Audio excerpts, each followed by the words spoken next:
Text for the 21st century and all the problems we've invented for ourselves.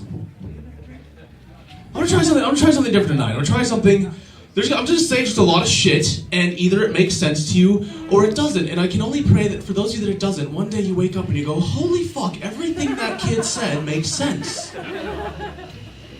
I'm not gonna pretend to be profound. I'm not gonna stand up here and fuck around and waste your time. The thing is that I've realized I don't see beauty in everything like some of my fellow artists. The less I see, the more I know. The more blind I become, the more knowledgeable I am. And in turn, the more miserable I become. Because what is knowable other than someday I'm not going to be here anymore and I could be a brain in a jar and you're all my imaginary friends. I think that's like epistemology 101 for some of you.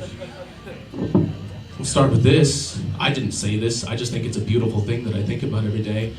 The simulacrum is not that which hides the truth. It is the truth which hides the fact that there is none.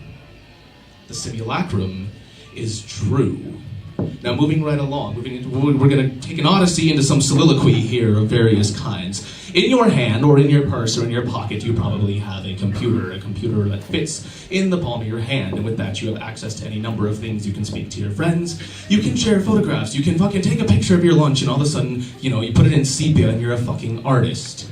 This is not real. It is cleverly made lies for you. This is our dystopia.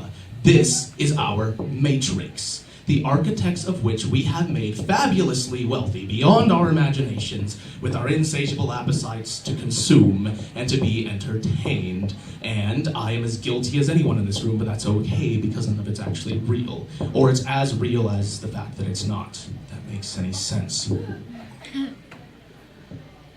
A day in the life of a university student. 8 a.m. class begins. For myself and some 100-odd other students at least. 8 o'clock is just too early for some weak-willed people. 8:50, the cattle begin their daily migrational patterns. Off to a dorm, to the cafeteria, wherever. I don't really know. I don't pay too close attention. Nobody does. You get out of class, earbuds go in, music goes up, eyes forward, and cue tunnel vision as you meander aimlessly, yet somehow on autopilot, the whole routine perfected as a fly-by-wire system to get where you need to go. This is your life. This is your youth, the best years you will ever have, draining away one lecture at a time. And suddenly, what Baudrillard so brilliantly called, what did he call it? Pedagogical incest makes sense. It's wrong. It's fucked up on every level. It's like fucking your sister. Now, I'm not the only one who's pissed off. I know I'm not the only one who's pissed off. I'm just more vocal about it.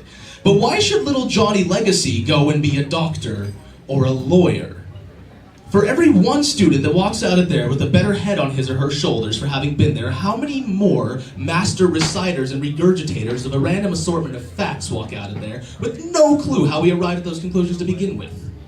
So why is little Johnny Legacy going to grow up and pursue greatness while the rest of us are relegated to the position of Atlas, the pillars holding upon our shoulders, the ivory towers of academia, where the reciters and the regurgitators toil away trying to save a world that doesn't care about them?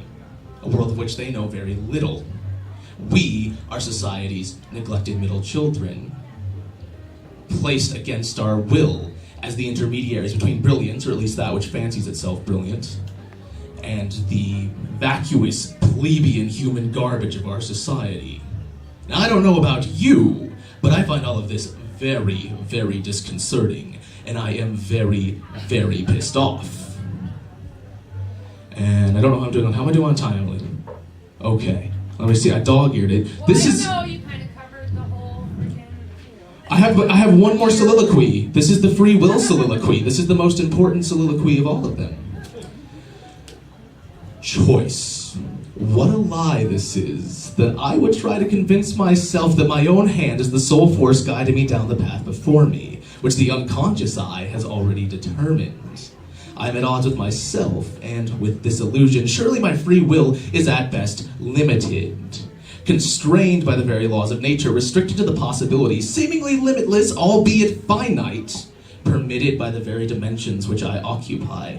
How fearful is this that I may be rendered helpless, That from a star trillions of miles away, I've already lived 1,000 times in perhaps 1,000 different ways. I'm watching the highlight reel of my own existence, at times passively embracing it, at others biting my nails in terror of what comes next. Most worrisome of all is this: that all the countless forks in the road converge at a single point. The fate of all life, death, awaits me.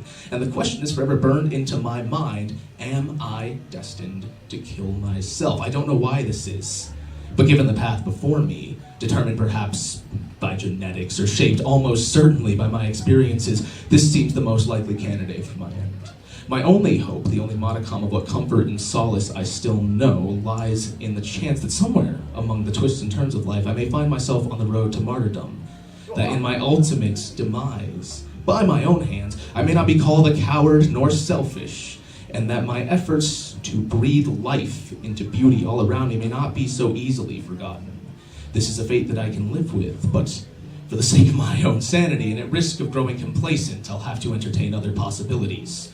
And I'll leave you with this: that in any given instant, we are all dead and motionless. Nothing is happening in any single instant. But what do we have other than that single instant in which you are no longer the you that you were an instant ago? We all cease to be, we all are, and we all begin to be, quite paradoxically, in any single instant.